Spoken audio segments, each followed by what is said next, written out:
How are we all doing tonight? Welcome back to Today on Display and welcome to Display Trivia. This is the exciting time when we find out exactly how much we are playing for in tonight's game. So as you can see here, we've got a wheel. There's different numbers on it. That's going to determine what the prize pot is. We have $1,000 slots, $2,500 slots, and $5,000 slots. Of course, we're all rooting for the 5,000, but let's find out what I'm going to spin. Let's spin the wheel.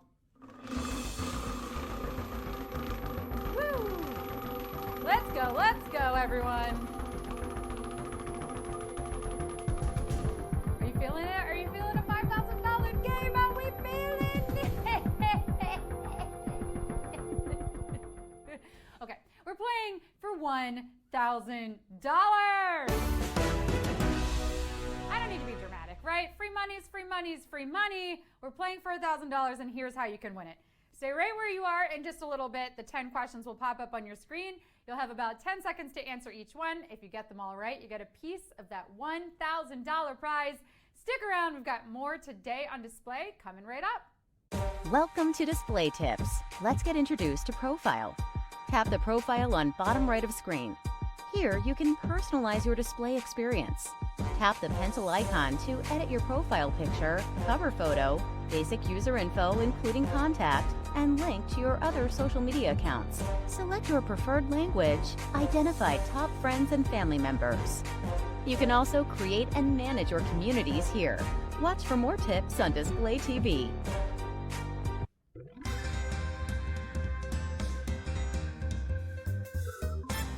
Let's get quizzical. Yeah, that's right. It's me, your host, Trivia Newton-John, a.k.a. Sarah Pribis, a.k.a. your royal quizness. And folks, it's time to get down to that quizness business. Earlier, we spun to determine the jackpot, which tonight is $1,000. And in case you're just tuning in, I'll re-explain the rules. You're going to have 10 seconds to pick your answer and choose wisely, because once you tap, there's no going back. If you miss one, you're no longer eligible for the cash prize, but stay in the game because you can keep playing along for fun. Also fun, merry-go-rounds, picnics, scavenger hunts, sleepovers, the dentist. I kid. I just wanted to make sure you were paying attention because you know what? I'm ready to do this. Are you? Here we go. Question 1. Which of the following is not a garden tool? A shovel, a rake, a beach ball? Which of the following is not a garden tool? A shovel, a rake, a beach ball? I don't tend to use a lot of tools if I'm out in the garden. I tend to use nature's tools. My fingies, right? The stuff you're using to tap. God made you dirt, and dirt don't hurt, right? Until you contract a rare fungal infection. So yeah, make sure you're talking to your doctor if you're gonna go to a place where those are common. I'm not sure why, but that's what pretty much every pharmaceutical ad has told me. And yeah, I'm pretty observant, but it looks like so are most of you because, you know, you're not gonna get much done with a beach ball in your rose bushes. Good on you. Here we go. Question 2. The name of the Pillsbury cake with rainbow sprinkles in the batter is called what? Birthday, funfetti, marble. The name of the Pillsbury cake with rainbow sprinkles in the batter is called what? Birthday, funfetti, marble. Oh, jeez. I love that little doughboy. He's so cute and lovable. My only concern, when is it time for him to grow up and become a dough man? You know, it's time to take responsibility. Can he pay his bills? Can he pay his telephone bills? Can he pay his automobiles? Let me know the moment that he can, because I really like to lock things in with him. I mean, he is husband material. Or should I say, husband batter. Either way, our wedding cake? Funfetti, the best flavor, hands down. No, don't put your hands down yet. It's Q3.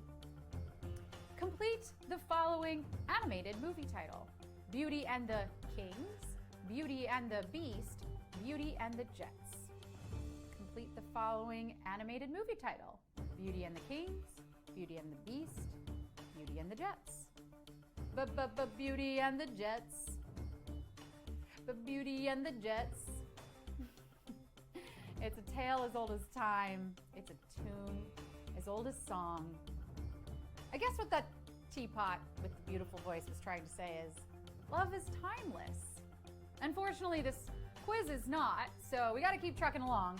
But I think we've got beast mode unlocked.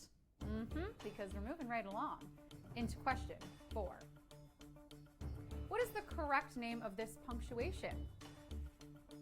And sign, ampersand, asterisk. What's the correct name of this pronunciation, this punctuation? And sign, ampersand, asterisk. I can barely use punctuation correctly, let alone remember the names of all of it, so you all are on your own here. I just know that period means you're mad at me, you're mad at me. Those 2 dots on top of each other next to the sideways rainbow means I'm happy. Yay! And then when you put those ones together in the right order, you get this guy, which means, I don't know, bro. Okay, but do you know, bros? Do you really? Because if you know, you picked ampersand, which is the correct way to describe this little punctuation that kind of looks like a botched 8, but we love it anyway. Question 5. Which is not a lead singer of a UK rock band? Michael Caine, Morrissey, Robert Smith. Which is not a lead singer of a UK rock band? Michael Caine, Morrissey, Robert Smith. We have so much culture to thank the UK for. And really, I'm just thinking about crumpets and Stonehenge when I say that. Did you know in England a biscuit is actually a cookie? Oh yeah, true story. If you don't know the answer, just try saying all these names in an English accent. Cheerio. I'm not sure if Cheerios came from England, but what a heart-healthy way to start the day. Am I right? Or am I right? Okay, Morrissey is the lead singer of the Smiths, and Robert Smith, not in the Smiths, is the lead singer of The Cure. Michael Caine, as far as we know, hasn't fronted any bands lately, but he's pretty talented, so who knows. Question 6. It was the best of times, it was the worst of times is the opening line of a novel by what author? Poe, Hugo, Dickens. What author wrote that line? Poe, Hugo, or Dickens? It sounds like this guy just didn't know what he wanted to say, you know? It seems like the opening to this book is more of a first draft. Like, not even a first draft. Like a brainstorming session. Oh, well, it was raining out, but it was also sunny. And then the parade happened, but also it didn't. Okay, buddy, so, like, which was it? Sounds like you can't get your story straight, and hey, look, we can do this all night, but you don't want to deal with my partner, bad cop Sarah, because, ooh, she's a meanie. Bad cop Sarah is just me in sunglasses with a fake mustache, but seriously, don't make her come out. Maybe he never got his story straight, but Charles Dickens wrote A Tale of Two Cities, which I was supposed to read, in high school. Question 7. In the early 2000s, Anderson Cooper hosted which reality competition? The Amazing Race, The Mole, Big Brother. In the early 2000s, Anderson Cooper hosted which reality competition? The Amazing Race, The Mole, Big Brother. Maybe you knew, maybe you didn't, but CNN darling, now host of his own show 360, was not always just doing journalism. But also, who says journalists can't have fun? You know, meteorologists are weather journalists, and they're always having the best time. I mean, how could you not? You get to talk about clouds. My favorite clouds? The ones in my coffee. Wake up, people! Anderson Cooper hosted The Mole. No sabotage here. Let's move on to question 8.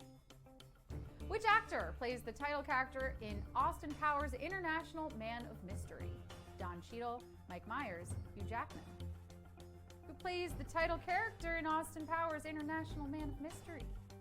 Don Cheadle, Mike Myers, Hugh Jackman. This movie is pretty groovy, baby. And we love a movie where the leading man also plays the villain. It's called Range. We try to use it in our questions here on Display Trivia and love when an actor can display it on the big screen. I'm not sure about your acting chops, but your trivia chops are pretty up to speed. Now your mutton chops, on the other hand, that's another story. We'll get to that. For now, Mike Myers is the superstar who plays Austin Powers and Dr. Evil. Maybe if you play enough games with us, you could win $1 million. Question 9. The popular Mattel fashion doll who premiered in 1959 had what middle name? Alexander, Millicent, Kathy. The popular Mattel fashion doll who premiered in 1959 had what middle name? Alexander, Millicent, Kathy.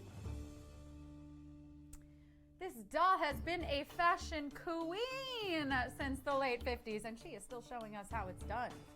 And I mean, you would too if you had her love, perfect husband, if you had her life. If you had her life, yes. Perfect husband, beautiful house, dream house even, right?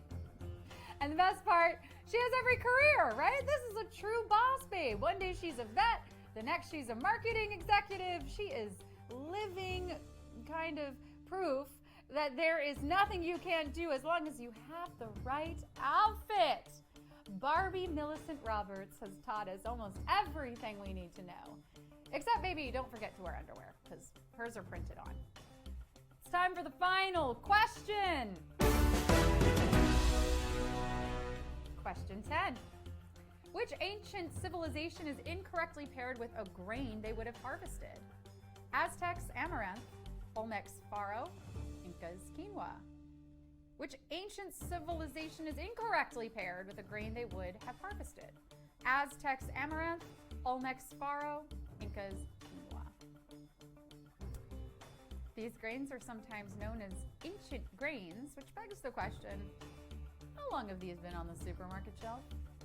Should we still be eating them if they are ancient? I mean, I know they're grains, but sheesh, I'm sure they have an expiration date. I tell you, Whole Foods is getting away with anything they want. You know, they tried to sell me chopped up fruit once. Not a whole fruit. Not a whole fruit. Any of these answers cropping up to you as the right one? Well, farro is a Middle Eastern grain, so it's unlikely it would have been cultivated by the Mesoamerican Olmecs. Bravo! You did it! You came, you played, you slayed, you got paid. Go spend that money on water ice. This is where you're going to tell me you don't know what that is, and I'm going to say it's the Philly way of saying Italian ice. Put that in a trivia question.